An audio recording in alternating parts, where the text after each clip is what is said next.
Hi guys! Welcome to my mini vlog. Tuod nga adlaw, Lunes, pero karon pa na ako ma-post. Before ko nipila dito sa jeep, niyan ko sa Jollibee kay para manihapon. Sa una makasulod lang ko sa Jollibee pag naimang libre, pero karon finally malibre na jud na ako ang akong kagalingon. After na ako ni kaon, diretso din ko sakay sa jeep, tas nakabiyahe na dayon ko paingon Juan Ayala. Pag-abot na ako dire back tas napudayon ko paingon dito sa office. Basi na ato diri matingala ba nga balik-balik naman ning iyong content sige ra kan man ga trabaho. Well, mao ning akong reality, mao nang gitawag na life feature na kay sige rag trabaho pero way kwarta. Finally nakaabot na dayon ko pero sa gawas pa lang katluson ako. Nauna ako. Need ba na ako ni? Pero need di ay mo nang no choice salo dayon ta. Nagsige nabot ko bantay ani sa orasan kay excited na mo out dayon. Kapag kanina kasugod ka uliun na. After na ako mag-call og pila ka oras, nag first break na dayon ko. Uy, ako magdahom nga na pa free lunch karon so gipanghatagan mig Jollibee.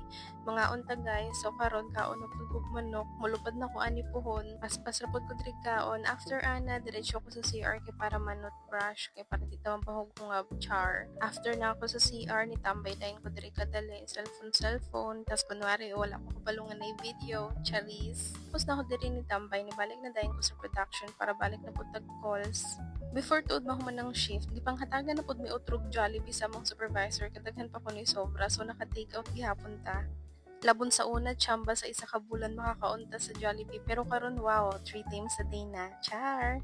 So alas 8 na din nga oras, nagbalik na din ko sa gamit diri sa locker kay pauli na punta. Kauban na ako ni nga time si Ana. Pagawas na mi ani sa building, ako magbaktas ng pud ko paingon dito sa sakayan sa jeep pero si Jag ang kasra si Jack kay rich girl man na siya oy. Alas 8 pa gani ni kapin pero gabi na gajud inita sa gawas. Maura ning nahitabo sa ako kada adlaw from Monday to Wednesday, tapos pag Huwebes karon, day off na nato, kutob Friday, tapos balik na pag duty pagka Saturday. Then day off na sad na ako pagka Sunday kasi 4/11 ang akong schedule. So nakasakay na dayon ko anig jeep, diretso na dayon ng biyahe. Dirirakan ko taman. Salamat sa pag-uban sa ako. See you in my next vlog. Bye!